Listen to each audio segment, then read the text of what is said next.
Bonjour Michel, excusez-moi, je suis en retard. Vous étiez à votre cours de yoga? Comment vous le savez? J'ai vu marqué Jiva Mukti dans votre agenda. Ah, vous connaissez? Je connais toutes les formes de yoga, Michel.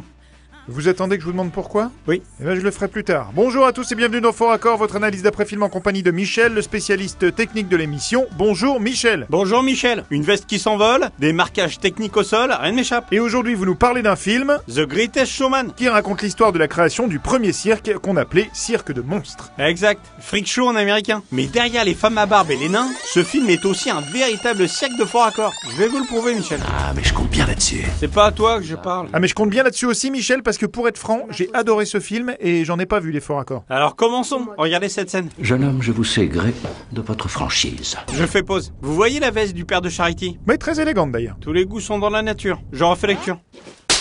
La mandale, c'est pour détourner votre attention de... ça. Ah oui merde, il a pas eu le temps de l'enlever. Ah oui, c'est impossible ça. C'est assez, monsieur. C'est assez quand c'est mon Michel qui le dit. Vous en voulez encore, Michel? Je veux bien Michel, parce que sinon c'est un peu court comme émission. Alors je continue. Regardez cette scène. It all sounds crazy. Je vais faire pause.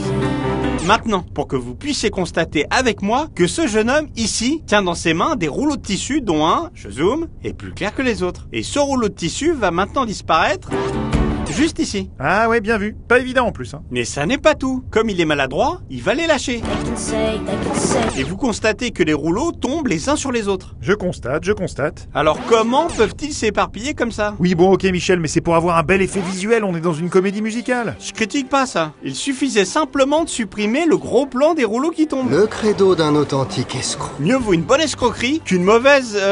bref, Une mauvaise quoi? une mauvaise. Je me comprends. Regardez cette scène et... le jeune Barnum écrit de la main droite. Oui bah il est droitier quoi. Ah bon? Regardez. Alors il serait devenu gaucher en vieillissant? Eh, il est peut-être ambidextre hein. Je suis sûr que vous croyez que je sais pas ce que ça veut dire ce mot. Vous savez ce que ça veut dire? Dites pour voir. Ambidextre c'est quelqu'un qui écrit des deux mains. C'est bien ça. Vous le saviez. Maintenant passons à cette scène. Michelle Williams Tu rentres tôt. a deux belles mèches bien visibles. Ici et ici. Changement de plan. Dis-moi. Et jusqu'à nouvel ordre. Ses cheveux sont parfaitement attachés. Plan suivant. Une belle mèche à gauche. Plan suivant, messieurs, dames. Je savais que tu ne tiendrais pas longtemps dans cet emploi. Ni dans aucun autre, on dirait. Les cheveux sont de nouveau bien rangés. C'est ma faute, monsieur. Trop tard pour t'excuser, petite crevure. Mais ça va pas bien Michel. Non mais je le dis de manière affectueuse. C'est comme si vous dites à vos enfants « Bonne nuit les petits bâtards, faites de beaux rêves ». C'est une façon de dire « Je vous aime Non mais vous êtes vraiment taré. Hein. ». Me dites pas que vous avez jamais appelé votre femme par un petit nom du Un short mot de plus XL. Michel et je vous fume. Je vais arrêter là dans mes exemples. Regardez, nos deux amis vont s'enfiler un petit shot. Et il fallait voir quoi là? Je vous la repasse. Regardez bien, Hugh Jackman prend son verre de la main droite. Attention, Ah oui j'ai vu, le verre maintenant est dans la main gauche. et...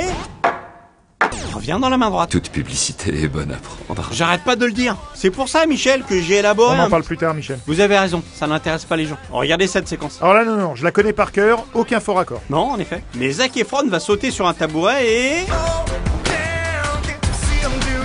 vous voyez ça, là? Ah oui c'est bizarre, on dirait une dalle non? Exact. Le tabouret est fixé sur une dalle de bois ou de cyporex. C'est une sorte de ciment plus léger mais très solide. Dans les années 80, on faisait beaucoup... Une dalle donc. Ah et pour éviter que le tabouret tombe quand il saute dessus. Et sur laquelle ils ont collé les mêmes motifs que le carrelage, ce qui est quand même très ingénieux. Pas assez pour que ça ne me saute pas aux yeux. Ah oui, et on peut aussi voir ici des petits angles droits marqués au gaffeur pour marquer la position des autres tabourets. Pourquoi est-ce qu'il t'en faut toujours plus? Parce que j'ai une réputation à faire grandir. Maintenant, vous qui aimez les petits détails, Michel, quelque chose qui va vous plaire. Je suis impatient. Regardez.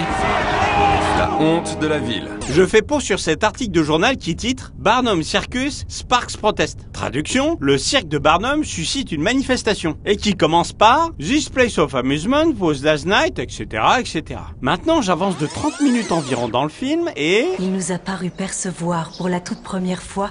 je fais pause sur cet article de journal. Alors attendez, Jenny Lind Tour, a smashing success. Donc la tournée de Jenny Lind, un succès retentissant. Mais il est où le problème? Lisez le premier paragraphe. This place of amusement was last night... Ah merde! Ah oui, c'est le même article que tout à l'heure, mais avec un titre différent. Puisque ça vous fait marrer comme une pintade, passons à celle-ci. Vous voyez ce drapeau? Bah oui, quand même, c'est l'Union Jack. Exact. Problème, ce drapeau n'a flotté qu'à partir de 1997 et la mort de Lady Di. Avant ça, le protocole exigeait que ce soit l'étendard royal qui flotte sur Buckingham Palace lorsque... la reine était présente. Ah oui, elle est présente, la reine, en plus. Ah oui, là, ils ont merdé, quand même. C'est fort comme mot. J'en vois pas d'autres en même temps. Et d'ailleurs, on pourrait dire la même chose pour cette scène. Je fais pause. Elle a des jolies mains, Jenny Lind, hein. Oui, je sais pas, peut-être, oui. J'avance un peu. Je te suis pour que tu puisses me présenter Miss Lind. Quoi? Te présenter? C'est ça. Je ne la connais pas. Elle a quand même de super jolies mains. Bon, vous voulez en venir où, Michel? Vous êtes fétichiste des mains ou quoi? Pas du tout, regardez. Ça Ne pose sommes-nous pas entre personnalités. Suppose. Miss Lind. Philippe Carlyle. Bah, qu'est-ce qu'elle fout avec des gants, elle? C'est ça que je voulais vous demander. Tout le monde fait son numéro. Et pas que dans les personnages principaux. Regardez cet homme tatoué. Celui avec la cape, là? Quel cap? Ah merde, il a plus de cape. Soyez rassurés, il la retrouve ici. Extraordinaire. Ah non, c'est trop. Vous voulez quelque chose d'extraordinaire? Voici quelque chose de tellement simple que ça aurait pu être évité par les comédiens eux-mêmes. Je vous le montre une première fois sans rien dire.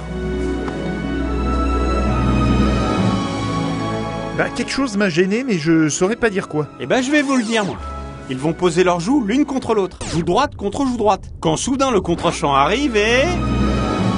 Oh, c'est violent, là. Tout ce que vous voulez, c'est qu'on rie de moi. Ta gueule, Tom Pouce. J'ai même pas parlé de toi. Eh bien voilà, c'est la fin de cette émission. On se retrouve la semaine prochaine pour un nouveau Fort Accord. Et j'aurai du lourd, du très très lourd. Michel, j'ai eu une idée dont je voulais vous parler. Vous l'avez repéré, je me suis trahi. Je connais tous les yogas. Oui, ça m'a intrigué d'ailleurs. C'est parce que j'ai fait des formations. Et j'ai poussé jusqu'au rebirth. Jusqu'au quoi? Le rebirth, c'est apprendre à respirer pour retrouver les sensations qu'on avait dans le ventre de sa mère. Je suis très branché, trucs parallèles et toutes ces conneries. Bref, j'ai eu ma certification. 3000 balles le paplard quand même. Et pour apprendre à respirer, ça fait cher quand même. Mais avec ma certification, je peux enseigner. Et j'ai décidé d'aller plus loin et de monter un institut de rebirth aquatique en partenariat avec notre émission. Moins 15% pour tous ceux qui s'inscrivent avec le code Michel et Michel. Rebirth aquatique. Oui, partant du principe qu'on est dans du liquide quand on est dans le ventre de sa mère, l'idée c'est d'apprendre aux gens à respirer en immersion. Je ferai ça dans les temps à côté de chez moi. Donc vous voulez apprendre aux gens à respirer sous l'eau. Oui, excellent non? Vous avez essayé avant? Non, il faudrait, vous croyez? Oh que oui, il faudrait.